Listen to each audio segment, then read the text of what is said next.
Hi friends. இப்போ பார்த்தீங்கன்னா, நம்ம சிலிண்டர் கிடைக்கிறதுல நெறைய ப்ராப்ளம் இருக்குது. நம்ம ஈஸியா எப்பவும் போல புக் பண்ணி வாங்க முடியறதில்ல. இதனால நெறைய மக்கள் வந்து கஷ்டப்படுறாங்க. அப்படி இருக்கவங்களுக்குலாம் இந்த விஷயத்த மட்டும் கவனிச்சு பாருங்க ஃப்ரெண்ட்ஸ். இந்த ப்ராப்ளம் நம்ம சால்வ் பண்ணி ஈஸியா நம்ம மேனேஜ் பண்ணிக்கலாம். ஸோ ஃபர்ஸ்ட்டு பார்த்தீங்கன்னா ஃப்ரெண்ட்ஸ், நம்ம ரெகுலரா யூஸ் பண்ணக்கூடிய கேஸ் பர்னர பாருங்க. இப்போ பாருங்க 2 பர்னருக்கும் உங்களுக்கே நல்லா டிஃப்ரெண்ட் தெரியுது. ஒரு பர்னர் பார்த்தீங்கன்னா, அவ்வளோ கரியா இருக்கு. இன்னொரு பர்னர் கொஞ்சம் நல்லா வெள்ளையா இருக்கு.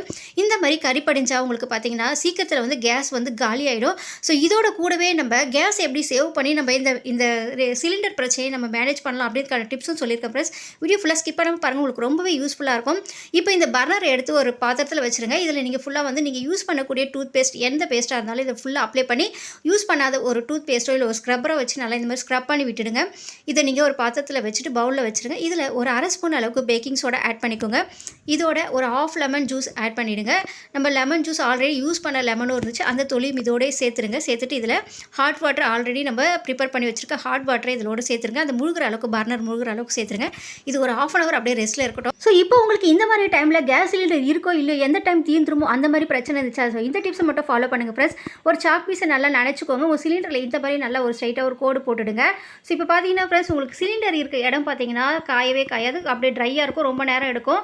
உங்களுக்கு சிலிண்டர் காலியான இடம் பார்த்தீங்கன்னா சீக்கிரத்திலே வந்து காஞ்சிடும். ஸோ உங்களுக்கே பாருங்கள், வீடியோவில் தெரியுது இந்த அளவுக்கு சிலிண்டர் இருக்குது. இந்த இடம்லாம் ஈரப்பதமாக இருக்குது. இங்கே வந்து பாருங்கள் சீக்கிரத்திலே காஞ்சிருச்சு. ஸோ இதை வச்சு நீங்கள் தெரிஞ்சுக்கலாம் ஃப்ரெண்ட்ஸ். அடுத்ததாக பார்த்தீங்கன்னா, உங்களுக்கு கேஸில் லைட்டாக ஸ்மெல் வருது, லீக் ஆகுதோ அப்படின்ற டவுட் இருந்துச்சுன்னா ஒரு 3 ட்ராப் அளவு தண்ணியை வந்து அந்த கேஸில் வந்து சிலிண்டருக்குள்ளே போட்டு விட்டிங்கன்னா, இப்போ உங்களுக்கு மேலே பபிள்ஸ் மாதிரி வந்துச்சுன்னா கேஸ் லீக் ஆகுது அப்படின்றத நீங்கள் கன்ஃபார்ம் பண்ணிக்கலாம் ஃப்ரெண்ட்ஸ். அதுக்கான சொல்யூஷனை நீங்கள் பார்த்துக்கலாம். ஸோ அப்படி இல்லைனா நார்மலாக இருக்குது அப்படின்றத நீங்கள் கன்ஃபார்ம் பண்ணிக்கலாம் ஃப்ரெண்ட்ஸ். இப்போ நார்மலாக நம்ம எல்லாருமே என்ன பண்ணுவோம் அப்படின்னு பார்த்தீங்கன்னா, கேஸ் ஸ்டவ் பற்ற வைக்கும்போது ஹை ஃப்ளேமில் வச்சுட்டு தான் பற்ற வைப்போம். ஸோ அந்த தவறை மட்டும் பண்ணவே பண்ணாதீங்க. இதனால் நமக்கு கேஸும் அதிகமாக வந்து செலவாகும். அது மட்டும் இல்லாமல் நமக்கு சடனாக வந்து ஏதாச்சும் ஃபயர் ஆகிறதுக்கான சான்சஸும் இருக்குது. ஸோ எப்போவுமே வந்து இந்த மாதிரி லோ ஃப்ளேமில் வச்சுட்டு கேஸ் ஸ்டவ் பற்ற வைங்க. அதுக்கு தான் நமக்கு பெஸ்ட்டான ஒரு சேஃப். இப்போ நம்ம பர்னர் ஊற வச்சு ½ அன் ஹவர் ஆயிடுச்சு. இதை நம்ம ப்ரெஷ்ஷை வச்சு நல்லா க்ளீன் பண்ணிடலாம் தேய்ச்சி.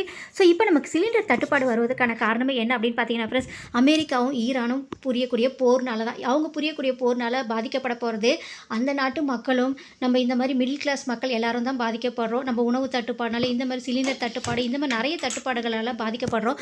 அங்கே பார்த்தீங்கன்னா ஈரான்லேயும் அமெரிக்காவில் நிறைய உயிர்கள் போயிட்டுருக்கு. சின்ன சின்ன குழந்தைகள்லாம் பாதிக்கப்படுறாங்க.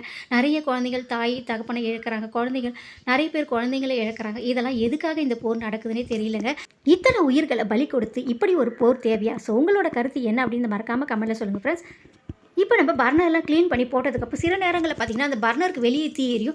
அந்த மாதிரி எரியும் போது நீங்கள் ஃபெவிகமை ஃபுல்லாக அந்த பர்னரில் அப்ளை பண்ணிவிட்டு அதுக்கப்புறம் பற்ற வச்சு பாருங்கள் ஃப்ரெண்ட்ஸ், சூப்பராக எரியும். ஸோ நம்ம கரிப்படியே பர்னர் அப்படியே எரிய வச்சாலும் நமக்கு கேஸ் அதிகமாக செலவாகும். இந்த மாதிரி வெளியில் தீ எரிஞ்சாலும் அதிகமாக செலவாகும்.